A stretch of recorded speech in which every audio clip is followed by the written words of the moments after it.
안녕하세요. 과학 1등 정하쌤과 함께하는 재미있는 과학 이야기 오늘도 시작해 보도록 할 건데요. 오늘은 어떤 내용을 가지고 공부를 할까? 자, 우리 친구들 오늘부터는요. 우리 친구들 선생님이랑 새로운 단원 들어갑니다. 이 단원 여러 가지 힘 알아보도록 할 건데요.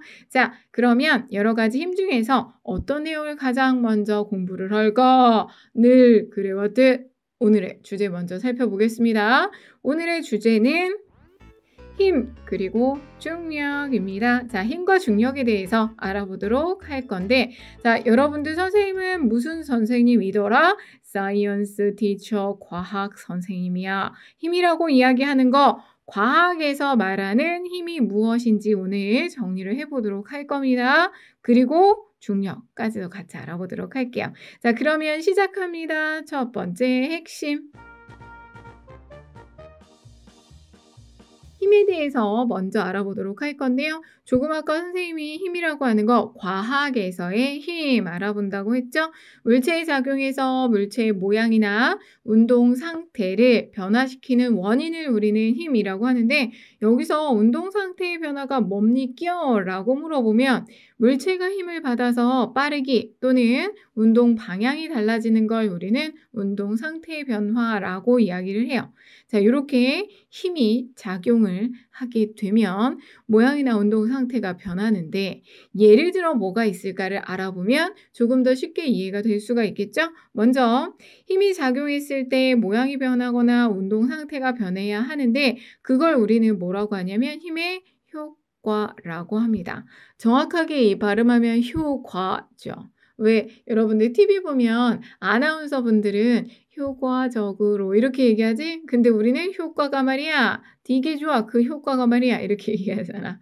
근데 사실 우리말이 좀 어렵죠. 근데 너무 예쁜 말인 것 같아. 항상 늘 생각하지만 예쁜 말이고 사실은 쉬운 말 아닌가? 에이 모르겠다 그건 국어쌤한테 여쭤보시고. 자, 어쨌든 우리는 힘의 효과에 대해서 이야기를 해보도록 할 건데, 첫 번째 힘의 효과 모양 변화. 예를 들어서 밀가루를 조물조물 반죽을 합니다. 자, 여러분들 밀가루를 반죽할 때 힘을 줘서 꾹꾹꾹꾹 눌러줘야 밀가루 반죽으로 모양이 변해서 여러 가지 모양을 만들 수가 있겠죠. 또 내가 힘을 줘서 용수철을 잡아 당길게요. 그러면 찍 하고 모양이 늘어나죠. 이것도 모양이 변화 힘에 작용해서 고무풍선을 불어서 묶은 다음에 손으로 꾹 눌러보세요. 고무풍선의 모양이 변하죠. 자, 이런 식으로 우리는 모양이 변하는 힘의 효과를 첫 번째로 살펴볼 수가 있고요. 두 번째는 운동 상태 변화가 있습니다. 아이스하키 선수, 선생님 아이스하키 선수도 되게 멋있는 것 같아. 뭔가 되게 다른 운동 선수들도 다 멋있지만 아이스하키 선수들 보면 뭔가 되게 막 박력 있어 보이고 멋있어 보이는데, 아이스하키 퍽을 팍 하고 탁 치잖아. 왜? 아이스하키 공을 퍽이라고 하는 거 알고 있지? 아이스하키 퍽을 턱 하고 쳐서 날려줍니다. 그러면 멈춰있던 아이스하키 퍽이 움직이잖아. 운동 상태 변했죠? 나무에서 사과가 떨어집니다. 정지해 있던 사과가 뚝 떨어지면 움직이잖아. 운동 상태가 변한 거고, 날아오는 야구공을 잡을게요. 움직이다가 내가 잡아서 멈췄죠. 이런 것들이 모두 운동 상태 변화에 해당하는 거고 힘의 효과가 나타난 경우예요. 이해하셨어요? 자, 그럼 하나 더. 모양과 운동 상태가 동시에 변하는 경우가 있습니다. 두 가지가 한꺼번에 변하는 첫 번째 경우가 골프공을 골프채로 때릴 때, 여러분들 프로 골프 선수들 막 메이저 대회에서 1등을 했어요. 상금을 얼마를 받았어요. 막 이러는 우리나라의 골프 선수 그러면 어떤 선수가 생각나요, 여러분들은?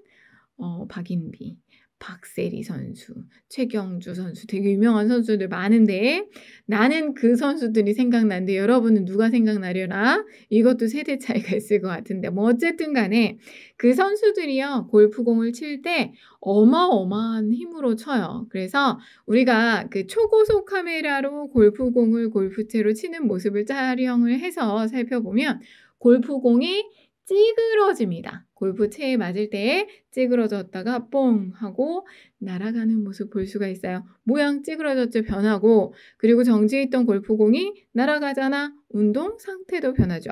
같이 변하는 거고요.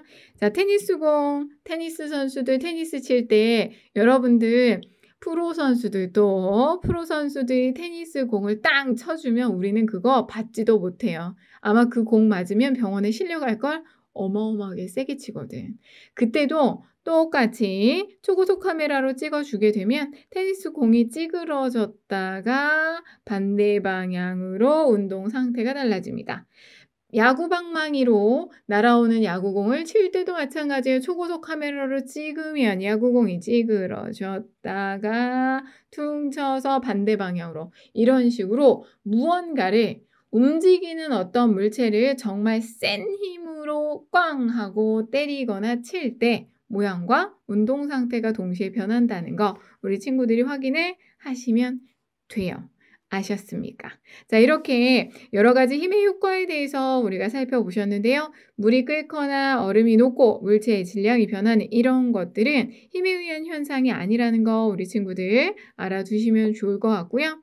자, 이러한 힘을 나타내는 단위가 있습니다. 힘의 크기를 나타내는 우리가 숫자로 나타낼 건데 힘의 크기가 뭐 3이라고 해놓고 끝 하면 안 되겠지. 단위가 있어야 되겠죠? N 대문자 N으로 쓰고 뉴턴이라고 읽어주시면 돼요. 아까 선생님이 운동 상태 변화 얘기할 때 나무에서 사과 떨어질 때 얘기를 했었죠? 1뉴턴이라고 이야기하는 건 사과 한 개 정도 들어올릴 때 필요한 힘의 크기를 이야기하는데 뭐 그 크기가 중요한 게 아니라 뉴턴이라는 과학자는요. 여러분들 입장에서 고맙다고 해야 되나? 아주 힘들다고 해야 되나? 뉴턴이요. 여러분 과학책에 3분의 2를 다 써내려갔어요. 뉴턴이 정리한 힘의 법칙.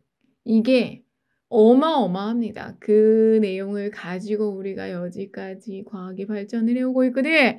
그러니까 되게 많은 걸 얘기를 해서 그거 가지고 발전을 해서 우리가 편하게 살고는 있는데 우리가 공부할 게 많아졌지.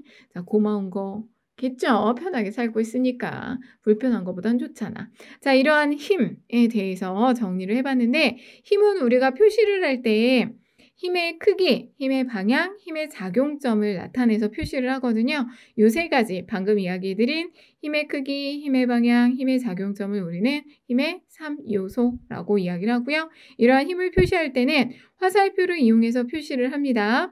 화살표로 찍 그려놓은 다음에 화살표의 시작점 있죠. 거기가 바로 힘의 작용점, 화살표의 길이는 힘의 크기, 화살표를 연장해서 쭉 두두두두두두두 나가는 선이 있죠? 그건 힘의 작용선이고 이 작용선은 반드시 작용점을 지나야 합니다. 그렇게 그려진 게 바로 작용선. 해서 여러분들이 화살표만 보더라도 이만큼의 힘의 크기로 요 점에 힘을 주어서 이쪽으로 힘이 작용을 하는구나 라는 걸 알 수가 있어요. 화살표의 시작점은 힘의 작용점, 화살표의 길이는 힘의 크기, 화살표를 연장한 선은 힘의 작용선이라는 거 잘 기억을 하시면 되겠습니다. 자, 여기까지 힘에 대해서 정리해봤거든요. 그러면 넘어가야 되겠죠? 두 번째 핵심. 중력에 대해서 알아보도록 할 거야. 중력이 뭔데? 중력이란 지구가 물체를 끌어당기는 힘의 크기를 우리는 중력이라고 이야기를 합니다. 자, 여러분들 아까 뉴턴에 대해서 살짝 이야기를 했었죠? 뉴턴이 정리한 법칙 중에 가장 위대한, 누구나 다 아는 뉴턴 하면 알고 있는 만유인력 법칙. 세상 모든 물건은 서로 끌어당긴다.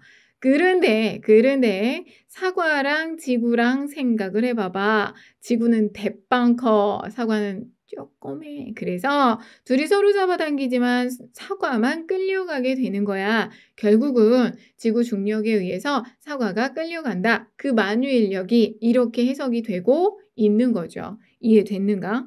자, 중력. 지구가 물체를 끌어당기는 힘을 우리는 중력이라고 하는데 중력의 방향은 지구 중심 방향입니다. 연지가 아래 방향이라고도 이야기를 하는데요. 여러분들 이 지구 중심 방향 찾을 수 있는 방법이 하나 있어요. 실에다가 뭐 지우개나 이런 좀 무게가 있는 무거운 물체를 묶어서 실을 들고 서 보세요. 그랬을 때 그 실이 가리키는 아래쪽으로 가리키는 그 방향이 바로 중력 방향입니다. 그게 바로 연직 아래 방향 중력의 방향 지구 중심 방향이다 라고 해석을 하시면 되겠고요. 이러한 중력의 크기는 질량이 클수록 크게 작용해요. 그러니까 무거운 물체는 더 큰 힘으로 잡아당기는 거야. 생각해봐. 우리 지구는 둥글죠.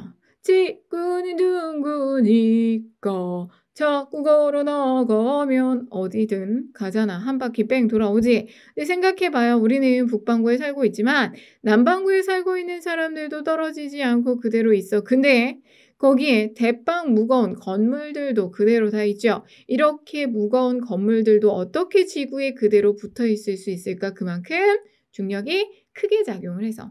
무거울수록 중력은 크게 작용을 하고요. 이런 중력의 크기를 우리는 무게라고도 합니다. 그건 다음 시간에 자세히 이야기할 거예요.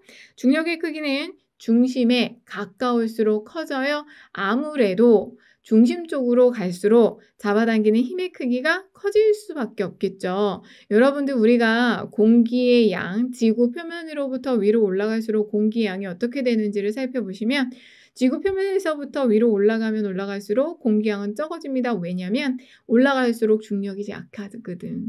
그래서 공기를 많이 못 잡아당기거든. 그래서 지표면에 가장 많은 양의 공기가 있단다. 요거는 나중에 3학년 때 정리를 하실 거예요. 자, 어쨌건 간에 중력은 질량이 클수록 크고 지구 중심에 가까울수록 커진다 라고 정리를 하시면 되겠고요. 달에서의 중력 살짝만 얘기를 해보면 지구뿐만 아니라 아까 만유인력으로 이야기를 할 때 모든 물체는 서로 잡아당긴다 그랬죠. 달도 중력을 가지고 있단 말이야. 지구에서의 6분의 1만큼의 중력을 가지고 있습니다. 뭐 다 다르게 값을 가지고 있구나라는 거 알고 계시면 되겠죠? 근데 달이라고 하는 거 우리가 목성, 토성 이런 거 잘 안 해요. 달의 중력은 지구의 6분의 1입니다. 요거를 많이 이야기를 합니다. 요건 꼭 기억을 해 두시고 자, 여러분들 만약에 선생님이 농구공 하나를 비스듬하게 던져 올린다면 그 농구공에 작용하는 중력은 항상 어디야? 지구 중심 방향, 연직 아래 방향이고 중력의 크기는 똑같겠죠. 같은 농구공이니까 그런 것도 여러분이 잘 체크해서 기억을 하시면 좋겠다. 여기까지 나 하고 싶은 얘기 다 했거든요. 이해되셨습니까? 조금 부족하죠. 마지막으로 한 번 더 정리할게요. 오늘 우리는 힘 그리고 중력에 대해서 알아보셨는데요. 힘이라고 하는 거 물체에 작용해서 물체의 모양이나 운동 상태를 변화시키는 원인을 힘이라고 하는데 힘의 크기, 힘의 방향, 힘의 작용점이 힘의 3요소로 우리는 화살표로 표시를 합니다. 화살표의 시작점이 힘의 작용점, 화살표의 길이가 힘의 크기, 화살표의 방향이 힘의 방향 잊지 마시고요. 두 번째로 중력 정리하셨죠? 지구가 물체를 끌어당기는 힘을 중력이라고 하는데 중력의 방향은 지구 중심 방향, 연직 아래 방향입니다. 이러한 중력은 질량이 클수록 크게 작용해요. 그래서 무거운 것도 지구에서 떨어지지 않고 잘 붙어 있을 수 있다. 만약에 질량 클수록 크게 작용하지 않고 너무 무거우면 지구가 놓쳐 그러면 아마 우리는 죽음의 다이어트를 해야 할 거야. 나 몸무게가 100kg가 넘으면 날 못 잡아당긴대. 큰일 났다 하고 다이어트 해야 되겠지. 얼마나 무서워, 그치? 다행히도 그런 일은 없습니다. 자, 그리고 지구 중심에 가까울수록 중력의 크기는 커져요까지 우리 정리하셨죠? 기본적인 내용들 다시 한번 잘 곱씹어서 머릿속에 입력해 주시고요. 지금까지 정화쌤의 과학 이야기 들어주셔서 감사하고요. 다음 시간에 다시 만날 것 약속하고 인사 나눌게요, 여러분. 안녕.